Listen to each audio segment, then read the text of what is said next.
Nos mémoires.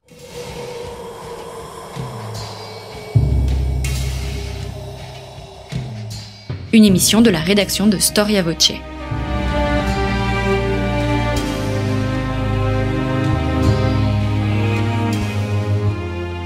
On retrouve Christophe Dickès. Chers auditeurs, bonjour, merci d'être fidèles à Storia Voce et bienvenue pour cette nouvelle édition de notre émission Nos mémoires. Nos mémoires, pour ceux qui ne le savent pas, il s'agit d'une émission qui met en valeur les sources de l'histoire. Et il s'agit d'une édition un peu spéciale puisque nous sommes aux Belles Lettres dans le centre de Paris. Les éditions des Belles Lettres constituent une maison d'édition partenaire de Storia Voce, et les Belles Lettres mettent précisément en valeur les textes des civilisations anciennes, et nous allons partir aujourd'hui sur les pas de la civilisation médiévale et de la pensée médiévale. Aymon de l'Étrange, bonjour. Bonjour. Merci d'avoir répondu à notre invitation. Vous êtes diplômé de l'École des hautes études en histoire des religions et vous êtes directeur de la collection Sagesse médiévale qui a publié de nombreux ouvrages, donc aux Belles Lettres. Pourquoi avoir créé, Aymon de l'Étrange, cette collection Sagesse médiévale ? Disons que c'est parti d'un constat. Il y a pas si longtemps encore, on considérait qu'entre les grands philosophes grecs, Platon, Aristote, ou dans le meilleur des cas depuis l'école néoplatonicienne d'Alexandrie, qui a fermé en 529, dont les plus grands représentants étaient Plotin et Proclus, ou les philosophes chrétiens, Augustin ou Boès, au 4e et 5e siècle, et jusqu'à Descartes, il n'y avait pas de philosophie. Donc, c'est-à-dire pendant grosso modo toute la période du Moyen-Âge qui va, je vous le rappelle, de la chute de Constantinople en 453, la chute de l'Empire romain en 476 jusqu'à 1453, chute de Constantinople, ou certains disent 1492, le premier voyage de Christophe Colomb, la prise de Grenade. Donc, un trou noir de 1000 ans, quoi, quasiment. Ce qui est faux, bien entendu, et c'est ce que j'ai souhaité démontrer avec cette collection. Alors, quel est l'objectif de cette collection ? Alors, la collection se propose d'explorer, de faire connaître au public cultivé et curieux tout un pan de notre patrimoine qui est négligé ou peu accessible, c'est-à-dire la philosophie médiévale. Peu accessible parce qu'elle est essentiellement écrite en latin, bien sûr. Donc, cette collection présente les traductions, pour la première fois en français, de textes essentiels de cette philosophie médiévale des 3 religions du livre. Donc, ces traductions sont proposées par les meilleurs spécialistes de la question, soigneusement établies sur la dernière édition critique, avec des notes et une introduction fouillée, ce qui permet de mettre au jour la richesse et la pérennité de la pensée de ces médiévaux. Alors, l'époque médiévale suscite précisément le plus souvent les sarcasmes, on la considère comme une période d'obscurantisme. Quelle a été la place de l'intelligence chrétienne au cours de cette longue période ? Oui, en effet, le Moyen-Âge a été fréquemment caricaturé et présenté comme une période d'ignorance, de superstition. Cette perception, cette idée reçue est en partie liée à l'héritage de la Renaissance et des Lumières, où les intellectuels se définissaient en opposition à cette période. C'est-à-dire, ceux de la Renaissance considéraient le Moyen-Âge comme une période de déclin par rapport à la culture du monde antique qu'ils tenaient en haute estime. Tandis que les philosophes des Lumières, en revanche, pour eux, la raison étant supérieure à la foi, ils méprisaient le Moyen-Âge et c'est l'importance qu'il accordait à la religion. Donc, le Moyen-Âge a été souvent présenté par les historiens du 19e siècle, notamment le premier d'entre eux, Jules Michelet, comme un âge sombre de l'Europe.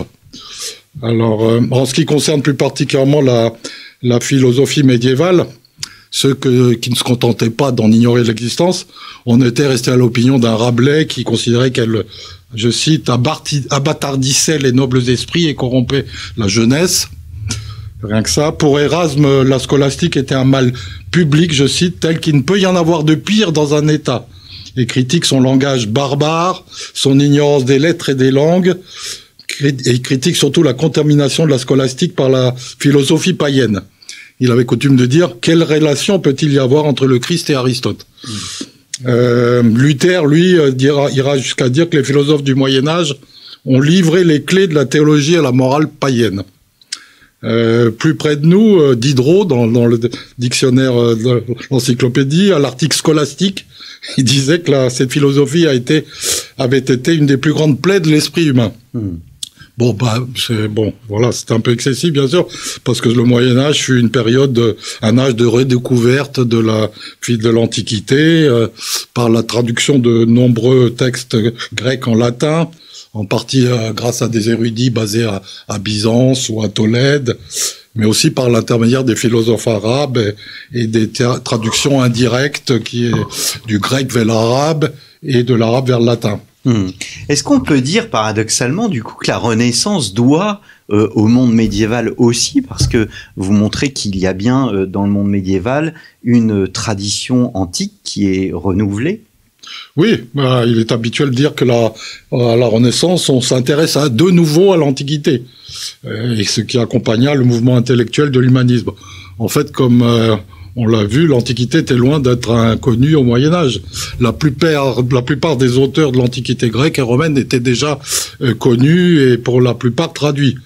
Donc on sait maintenant que la Renaissance doit beaucoup au Moyen-Âge, et même un Descartes qui a critiqué ses travers a maintes fois tiré profit, notamment pour sa métaphysique, de ses connaissances scolastiques.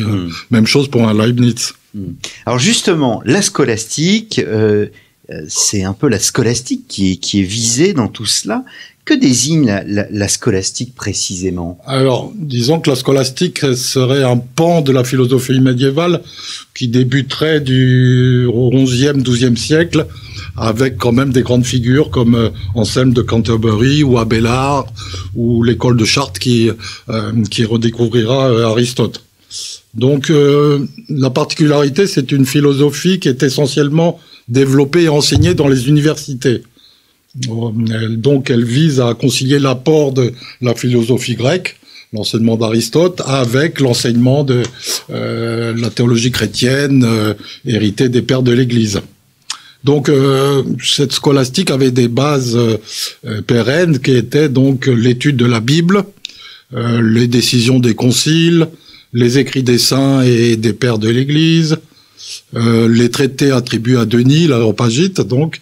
Et surtout, donc, le livre le plus important, c'était le livre des Sentences, donc, qui date de 1152, de Pierre Lombard, qui était un théologien et évêque italien du XIIe siècle, et qui avait rangé dans 4 énormes volumes qui font plus de 1000 pages, l'ensemble des données et des problèmes de la foi chrétienne. Il traite à la fois de la divinité, de la création, de l'incarnation, de la rédemption, les sacrements, les fins dernières, et tout ça à partir des textes bibliques, des positions des pères de l'Église et des grands penseurs médiévaux qui l'ont précédé.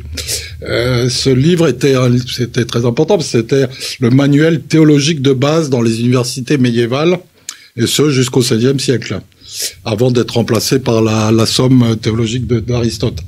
De saint Thomas. De saint Thomas, pardon. Et il n'y a aucune œuvre aussi commentée dans la littérature chrétienne dans cette époque, à part la Bible.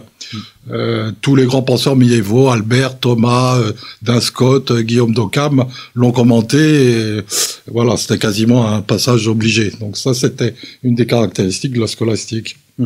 Alors, comment se déroulait précisément l'enseignement de la scolastique? Alors, oui, l'enseignement de la scolastique était très réglementée. Elle prenait plusieurs formes. Il y avait d'abord ce qu'on appelait la lectio, donc c'était une lecture littérale d'un texte de base, de la Bible ou d'un grand penseur. Avec la lectio apparurent les commentaires. Donc on commentait, ça, on détaillait un petit peu plus, et jusqu'aux sommes, qui était un petit peu l'aboutissement de la lectio. Donc, exemple, la somme théologique de Thomas.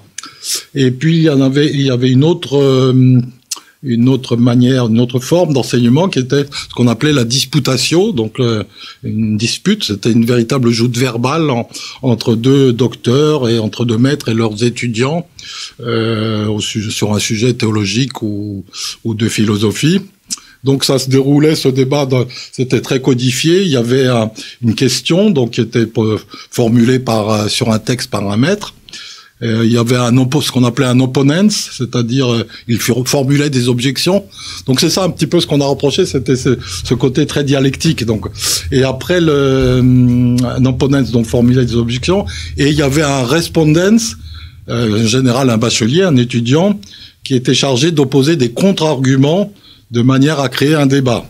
Et une fois l'ensemble des arguments épuisés, le maître avançait une solution argumentée qu'on appelait la détermination. Voilà. Bref, dans ces disputations, il y avait les questions disputées ordinaires qui avaient lieu toutes les 2 semaines et les questions quodlibétales qui étaient des questions un peu aléatoires où le maître se voyait proposer de répondre à toute question publique posée par l'assistance. Donc, vous voyez, c'était très codifié. Bon, donc à partir du 15e siècle, la scolastique est remise en cause par l'humanisme et par la réforme. Les scolastiques se verront accusés paradoxalement d'avoir ruiné la doctrine chrétienne en établissant la prépondérance de la philosophie antique. Mais bon, en France, l'enseignement quand même perdura jusqu'au XVIIIe siècle, jusqu'à la fin de la date de la suppression des universités par la Révolution en 93. En fait, notre modernité, puisque vous parlez du prolongement, notre modernité trouve aussi ses racines dans ces sagesses médiévales malgré tout. Oui, bien sûr. La philosophie médiévale nous aide à comprendre les racines de notre modernité, bien sûr. Elle présente un remarquable point de vue, de points de vue et d'écoles, un nombre important. Elle est constituée de dialogues très enrichissants ou de confrontations avec les philosophies arabes ou juives, arabes plus particulièrement celles d'Avicenne et d'Averroès, qui eux connaissaient les Grecs et qui furent lus et traduits abondamment par les latins au Moyen-Âge, ou celle de Maïmonide, un penseur juif du XIIIe siècle. Donc le Moyen-Âge aussi a été une des périodes les plus intenses pour ce qui concerne la recherche logique, notamment par le biais de la logique aristotélicienne, donc qui a encore cours de nos jours. Alors j'ai retenu, puisque vous êtes bien directeur de collection, je le rappelle à nos auditeurs, la collection Sagesse médiévale, j'ai retenu 3 publications de la collection qui expriment bien au fond la nature de cette collection. La première sélection, la première publication est consacrée à la fondation de l'université de Paris.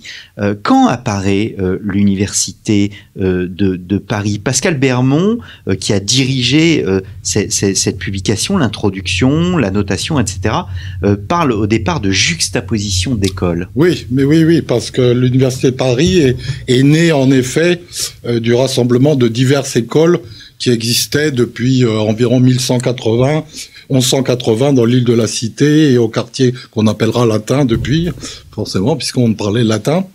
En 1215, toutes ces écoles se rassemblent et fusionnent pour devenir l'université de Paris. Donc, une université avec une institution à part entière, avec ses propres statuts. Elle se composait de 4 facultés principales, ce qu'on appelait les arts, la théologie, la faculté de droit canon, donc les juristes, et la médecine. La plus importante, donc, c'était la faculté des arts. On enseignait les arts libéraux. Donc, les arts libéraux, il y avait 2 cycles. Le trivium, ce qu'on appelait, c'est-à-dire 3, c'était la rhétorique, la dialectique et la grammaire. Ça correspond en gros à notre philosophie actuelle. Et le quadrivium, donc, il regroupait les matières scientifiques, arithmétique, géométrie, astronomie et musique. Donc, la faculté des arts, comme je le disais, était la plus importante des facultés. Elle regroupait à peu près les 3/4 des effectifs des étudiants parisiens au Moyen-Âge, entre 3 et 4 000 étudiants. La faculté de théologie venait après, mais elle avait comme particularité d'être basée dans des couvents. Donc, c'était une faculté de théologie était dans les couvents. En effet, les dominicains créent leur premier couvent en 1222, sont les premiers. Les franciscains les suivront en 1230. Et après, la plupart des autres ordres religieux allaient créer le leur au XIIIe siècle. Et chacun de ces couvents avait une chaire de théologie. Voilà. Que signifie le mot université qu'on utilise sans au fond savoir véritablement son sens. C'est effectivement un peu complexe. Et la première attestation du terme date de 1214, 1218, et elle était utilisée dans la pratique des juristes, héritée des textes juridiques de l'empereur byzantin Justinien au 6e siècle. Et au départ, elle désignait une communauté de membres d'une même profession, si vous voulez, une association, avant de devenir une communauté de maîtres et d'élèves. La première université dans le monde occidental a été celle de Bologne en 1168, mais le modèle ultime, le modèle de l'université médiévale, est celle de Paris. Ce que peu de gens savent d'ailleurs.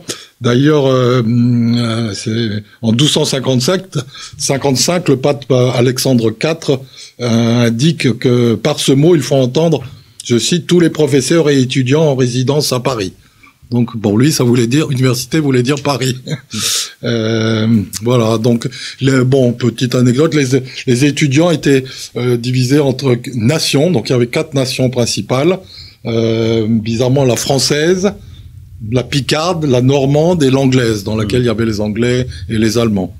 Alors vous parliez des franciscains et des dominicains, on pense au développement des hérésies et du rôle particulier de ces ordres religieux. Cette fondation, l'université se fait précisément dans un contexte de crise religieuse. Tout à fait, ça va arriver très très vite. Dès 1210, on a condamné 10 disciples d'Amaury de Benne, qui était donc un franciscain du XIe siècle, et pour hérésie, ils ont été amenés au bûcher par Philippe Auguste pour avoir professé des idées panthéistes. En 1215, c'est la métaphysique d'Aristote et ses livres sur la philosophie naturelle, notamment la physique, qui sont interdits d'enseignement. Et d'autres condamnations suivront sur le plan doctrinal jusqu'à la condamnation des thèses avéroïstes en 1270. Mais à côté de ces crises doctrinales, il en existait d'autres qui relevaient plutôt de l'ordre disciplinaire, mais qui eurent des conséquences importantes sur la vie de l'université naissante. En 1200, par exemple, se déroula une bagarre entre le patron d'une taverne et le serviteur d'un étudiant noble allemand. Pour venger son serviteur,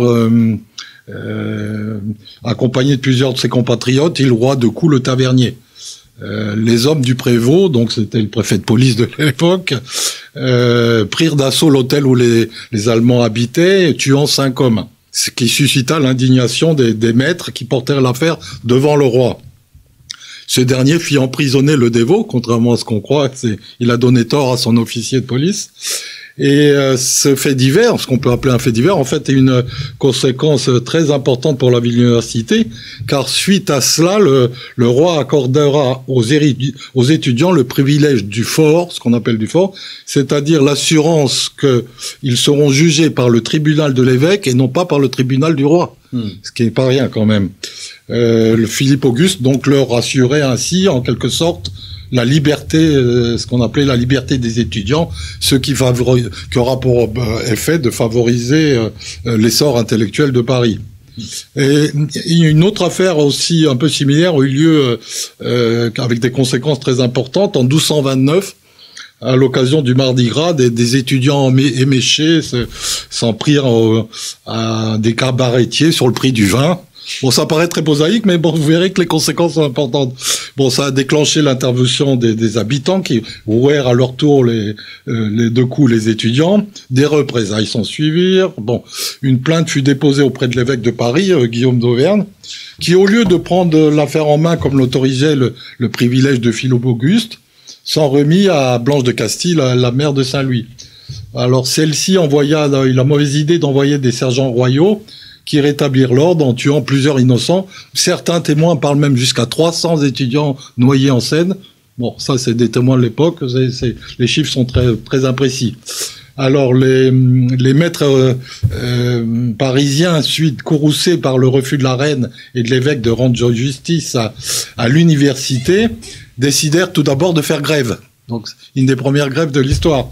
Au bout de 2 mois, n'ayant pas eu toujours obtenu de satisfaction, ils décidèrent carrément de quitter Paris avec leurs étudiants pour Angers, Orléans, Reims ou même Oxford. Et leur exil dura 2 ans, quand même. Et il a fallu qu'il y ait une bulle pontificale, Parens Scientiarum, en 1231, dans laquelle Grégoire IX appelle l'université la mère des sciences, donc Parens Scientiarum, et reconnaît pour la première fois le droit de grève. Donc les maîtres auront le droit de suspendre leurs cours dans 3 motifs principaux. En cas de non-respect de la limitation des loyers des logements d'étudiants, en cas où un professeur ou un étudiant est blessé ou tué et qu'il n'y ait pas rendu justice, ainsi que dans tous les cas d'arrestation abusive d'étudiants ou professeurs par le pouvoir laïque. Donc cette bulle réglementera les relations entre l'université et le pouvoir royal et avec les autorités ecclésiastiques. Donc vous voyez, d'un fait divers qui a l'air un peu ridicule et mineur, donc ça a eu quand même des conséquences. Donc une des premières grèves de l'histoire, quoi, finalement. Alors le développement de l'université, bien évidemment, Aymon de L'étrange, va de pair avec le développement des bibliothèques. Oui, forcément, parce qu'il fallait qu'il y ait une matière pour les cours étaient oraux, mais bon, il fallait que, comme nos jours, il y a les polycopiés, il fallait que les étudiants aussi des livres. Donc, une première bibliothèque d'études ouverte au public, s'est ouverte à Amiens en 1240. Et le manuscrit qu'il a composé fut versé en 1272 à la Sorbonne, qui deviendra donc un des hauts lieux de l'humanisme européen. Donc c'est comme ça que sont nées les bibliothèques universitaires à cette époque-là. Alors j'étais aussi surpris de voir que l'idée de progrès d'une église en marche est aussi bien présente dans ces textes donc réunis dans ce livre, la fondation de l'Université de Paris. Est-ce qu'on donne le même sens au mot progrès que nous donnons aujourd'hui ? Disons que le progrès en question était surtout moral, c'est-à-dire que ça soit sur le plan individuel ou collectif, et qui devait être favorisé par l'instruction. Ce qui est important, c'est que les pauvres ne devaient pas être exclus de l'enseignement. Donc on avait pensé à eux. Toutes les écoles devaient organiser un enseignement gratuit pour eux, pour les pauvres et les indigents. Donc c'est quelque chose qu'on ignore. Donc voilà, ça existait déjà à cette époque-là. Donc c'était ça l'idée de progrès moral, c'était tout le monde avait le droit à l'enseignement, quel que soit son statut, sa richesse, c'était pas réservé, voilà. Alors quand je feuillette la table des matières, on est assez surpris par le nombre de textes qui sont rassemblés. Donc dans ce titre, la fondation de l'Université de Paris, il y a des bulles, il y a des privilèges royaux, il y a des extraits de conciles. L'ensemble se termine par un texte de Robert de Sorbon, voilà, sur la conscience. Ce n'est ni plus ni moins que la première anthologie de textes sur la mise en place progressive. Tout à fait. Et encore, c'est un choix de texte parce que on n'a pas pu tout publier. Oui, c'est bien sûr, c'est la première traduction en français de ces premiers témoignages écrits qu'on ne connaissait qu'en latin, relatifs à la création, l'organisation de la corporation des maîtres parisiens, et ce, donc de 1200, donc on a vu date de la création, jusqu'à 1257, qui est la date de la création de la Sorbonne, qui tire son nom du théologien qui était le chapelain du roi Saint-Louis, Robert de Sorbon. Alors, autre texte que j'ai sélectionné, celui d'Albert le Grand, le traité du flux. Qui était d'abord Albert le Grand et qu'évoque ce livre ? Alors, Albert le Grand était un dominicain allemand du XIIIe siècle qui était un véritable esprit encyclopédique.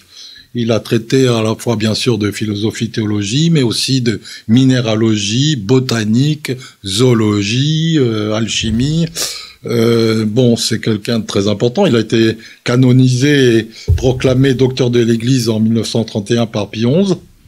Il est proclamé le saint patron des savants chrétiens en 1941 par Pie XII. Et il est surnommé le docteur universel.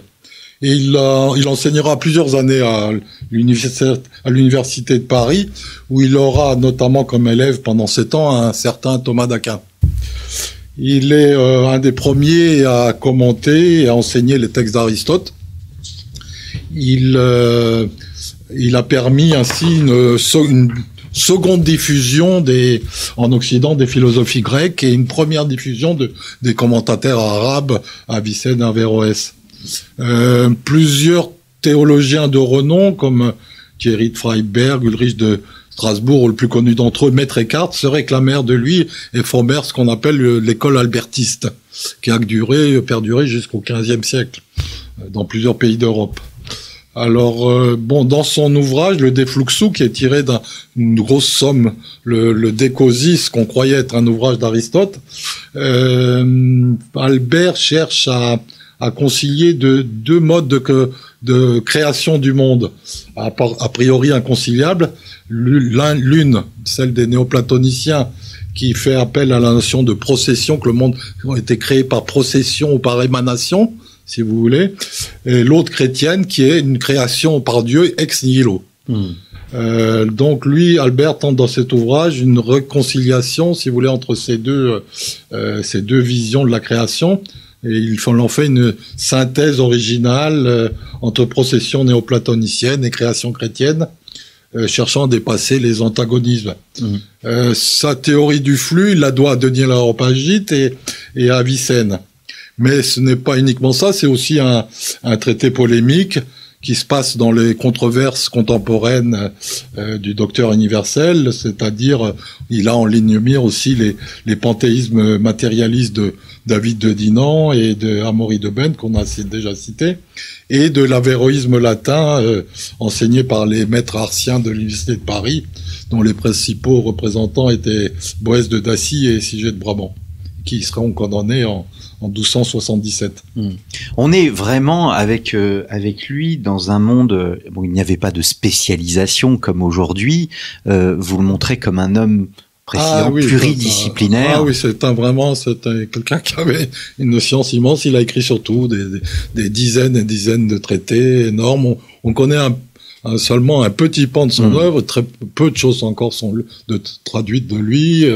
Mais oui, c'est un continent. Albert. Mais alors, autant la fondation de l'université... Et Albert Thomas lui doit énormément, donc c'est pas quelqu'un de négligeable. Mais alors, autant la fondation de l'université de Paris, c'est bien un ouvrage d'histoire avant tout, qui permet aux historiens de se pencher sur cette fondation. Oui, autant là, nous sommes plus dans la métaphysique. Voilà. Donc Albert a enseigné à Paris, comme Thomas. Donc si vous voulez, c'est un peu une continuation. L'université de Paris était l'alma mater, ce qu'on appelle pour tous ces penseurs. Tous les plus grands sont passés par l'Université de Paris. Alors, autre penseur que vous citez, et c'est un dernier texte que j'ai choisi, celui de Maître Eckhart, le livre des paraboles. Même question qu'Albert Legrand, qui était Maître Eckhart. Alors là, on a affaire à un des personnages les plus complexes et voire même controversés de la philosophie médiévale. Et il était à la fois théologien, philosophe, mystique. Le plus connu, ce qu'on a appelé les mystiques rénans. Donc c'était un dominicain qui a étudié la théologie à Fourtes, puis à Cologne, puis à Paris. Il a lui aussi enseigné à Paris, puis il a prêché à Cologne et à Strasbourg. Et il a comme particularité d'avoir été un des premiers théologiens à avoir écrit en langue vernaculaire ses sermons, c'est-à-dire en allemand. Alors évidemment, ça a eu des conséquences aussi, parce que en 1329, soit un an après sa mort, 28 des thèses extraites ou prétendument extraites de ses œuvres ont été condamnées par une bulle du pape Jean XXII, qui in agro dominico. 17 de ces propositions ont été jugées hérétiques et 11 suspectes d'hérésie. Mais en fait, chaque proposition avait été réfuté ou replacé dans son contexte par Maître Eckhart. On pense que maintenant que la condamnation de Maître Eckhart avait eu comme pour origine avant tout le fait qu'il ait cherché à faire passer ses théories non pas dans ses traités théologiques en latin, dont la lecture est bien sûr était réservée à un petit nombre de lettrés, mais dans ses sermons publics adressés en langue vernaculaire, il s'adressait, pour être compris à tous, donc à des béguines ou à des simples laïcs. Donc ça lui a été beaucoup rapproché, et de même une certaine forme de panthéisme. Ce qu'il faut savoir, donc cette condamnation n'a jamais été vraiment relevée. l'ordre dominicain a essayé au cours des 10 dernières années du XXe siècle d'obtenir sa réhabilitation. Jean-Paul II a exprimé, on le sait, une opinion favorable à cette initiative, même allant jusqu'à citer dans certains de ses écrits des écrits Descartes. Le maître des dominicains a eu une réponse du Vatican qui indiquait qu'une telle réhabilitation, n'était pas nécessaire, puisque n'avait été condamné que quelques propositions qu'il était censé avoir tenues, et donc il était bel et bien un bon théologien conforme. Donc voilà, on en est là. Donc il a été réhabilité. Donc voilà, c'est un personnage très important, donc à la fois mystique, on sait pas très bien où le classer, théologien, énormément, il a eu une influence énorme, c'est ça qu'il faut dire.